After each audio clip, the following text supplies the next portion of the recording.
Adam Sutherland. Hi. Hi, how are you doing? I'm very well, thank you. Yeah, not bad. It's lovely weather, nice environs by the Clyde. I kind of brought you here to just sort of really have a little chat about you. I've been enjoying your own podcast. Thank you. I like that it's called Interesting People, and I also like that gives an element of pressure to any guests that you might have on it. But I've always kind of thought you are a bit of an interesting person, obviously a fantastic musician as well. So I just wanted to bring you down here to the Clyde and have a little bit of a chat about you and your background and kind of what makes you tick as a musician, and then if we get involved in any more hilarious discussions from that point, then, well, then so be it. So you were, you're from Loch Ness originally, that's right? That's right, yeah. My mum and dad own a croft at the end of a track on the south side of Loch Ness, and I was brought up there, raised by them, and sheep, geese and random other animals. So we're saying you were raised by sheep? Raised with them, and sometimes it felt partly by them. That's cool. And your album, your new album's called Some Other Land. I just wanted to sort of dive right in there and ask you a little bit about that. I really like your kind of, the way that you think about music as being something for which you're a conduit. You almost kind of pull it out of the ether, or it comes down through you, and I just think that's something that's like a kind of really sort of interesting idea, that you're not necessarily fully responsible for its genesis, that you're it just passes through you and then you give it out to the world. Well, yeah, that's why I called this album Some Other Land, after much googling to see if there was anything else called that. It's just started happening a couple of years ago. In a dream, and it's usually for some reason in a bar with lots of music sessions, and I'm in this session in my dream and then listening to the music and thinking, oh, that's a cool tune, I like that, and then realising that I'm dreaming. You know that way when you realise you're in a dream, and then first time it happened I managed to wake myself up, kind of crawl out of it, and then this little just opening phrase of a tune was just still there. And I was like, ooh. So I got up at like 5:38 in the morning and I started playing it on the fiddle, and then a tune kind of grew from that initial wee seed. But yeah, when it happened again and again, each time it kind of felt like little bits of music that I don't feel like I would have written in my waking life. So that's part of the reason I wanted to kind of call it Some Other Land, because it just felt like it came from somewhere else, and it didn't really feel like me at all. So yeah, that's where that... So this sort of begs an interesting question for me, which is, if this music doesn't come from you, it comes from some other land, what in your sort of, in your imagination, is this other land like? Well, I've had that debate with myself quite a lot, and I've done lots of reading about consciousness, Carl Gustav Jung, Freud. I've read little bits of neuroscience, obviously a total layman amateur, but I've tried to read bits of bobs. I've delved into various ancient beliefs about spirituality, consciousness. I've done a lot of reading, and I've come to the conclusion that it doesn't really matter what this place is or where it comes from. That's actually irrelevant. All that matters is that when it happens to anyone, when some kind of idea comes to you or any one of us from wherever, what matters is that you do something with it. That's the really important thing. And so I don't really know where it is or what it's like. I just like it when it happens. It's fun. It kind of leads me on to my next question, actually, which is that music, I think music's typically thought of as an entity that serves some kind of function. We don't always have a huge amount of clarity about what that function might be, but for you as a musician, I mean, What is music for you as a music maker? What's its function? Well, the first time I ever heard the term music therapy, before I knew that it was an occupation and all that, first time I heard music therapy, my initial thought was, isn't it all just therapy? It's certainly all been therapy for me in my life. And so before I knew what music therapy was, I just thought, isn't it all supposed to be therapy? So I think the function of music essentially is to make life more bearable on a basic level, or just enjoyable, but it can definitely be, and it certainly is for me, a way of working through strong emotions.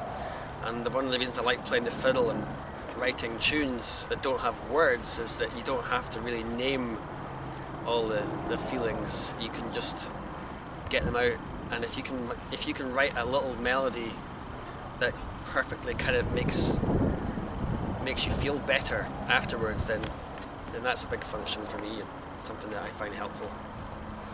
What you're saying there kind of reminds me a lot about some of the early origins of jazz music as well, like the blues, for example. This notion that music served this function for the music makers, but also for the people who listened to it, who responded to it, and that function was to say that, you know, life is hard, or it can be difficult, it can be complex, but there is hope.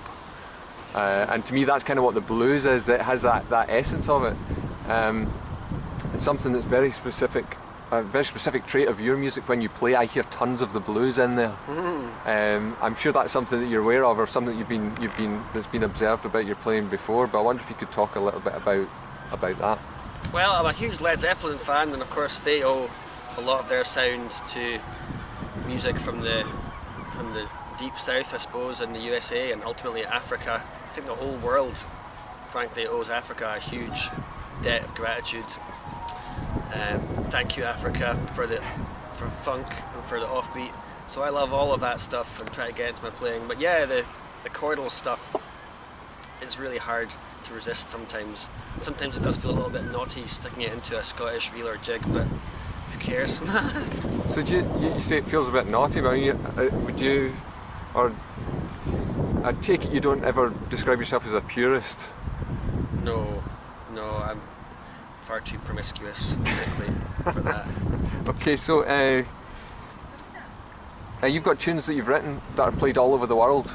I think that must be kind of awesome feeling, though, to know that something that you have created, or at least something that's come through you, has gone on to have impact in that way, and it's sort of multiplied. It's been a bit of a kind of butterfly effect, really. You write a tune and then suddenly it's appearing in Japan and Australia, and I think you made the top 10 in Canada at one point, didn't you? There's a tune I wrote when I was 19 that seems to have gone completely out of control. I guess it's nice, but do you know what I quite like about it is that people who play these tunes don't have a clue who I am. And that's cool. They don't have to. It's folk music. It doesn't matter who wrote it. I like that. And yeah, I was in Celtic Colours International Festival in Canada in 2014, and I was getting a lift to do a workshop, and the driver said that his second cousin had the first 2 bars of that tune I wrote tattooed onto her arm, which was just like mental to hear. And she obviously had no idea who I was and didn't care, and I liked that as well. So it's kind of weird, very weird. In fact, it's always going to be weird, I think, that, but yeah. It's pretty incredible. I don't think anybody's ever had anything of mine tattooed on any part of their body.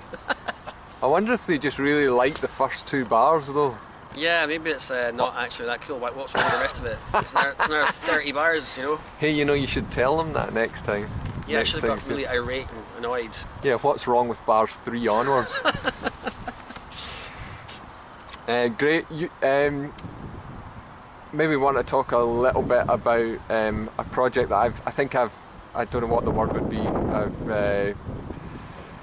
I've convinced you to be kind of part of, and it's been a very interesting experience for me to be booking musicians for my Deepening the River project, where I've had to say to musicians that I admire and respect, would you like to come and play some music that doesn't exist yet?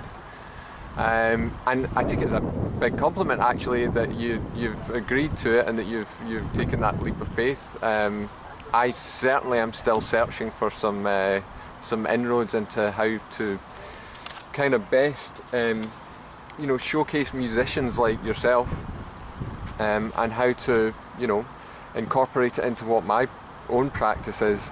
But we're here next to the river. The project is called Deepening the River. It's based around the merchant's house and their original sort of part in campaigning for the deepening of the River Clyde. It used to just be a couple of feet deep, I think, but I don't think you'd want to be jumping into it now. I think you would, no.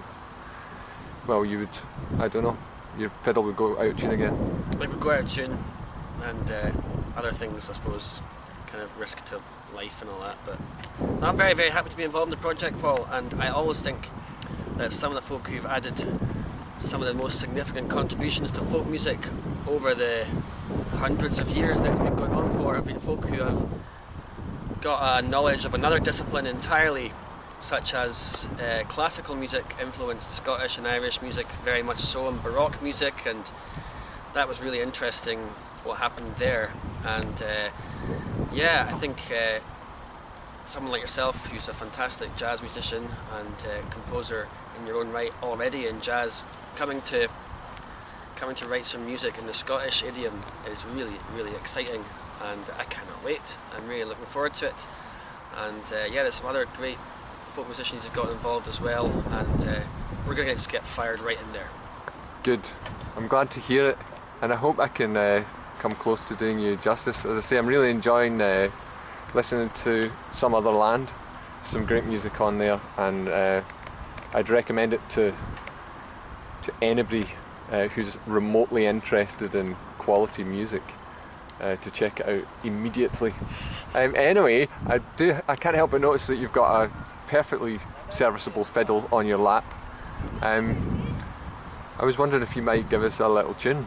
Okay. You were talking a little bit about a tune that you wrote when you were 19. Yeah. That's the road to Errogie. Errogie. Errogie. Errogie. The hard G. Gotcha. It'd be great if you could give that a little Clydeside whirl for us. Okay, cool.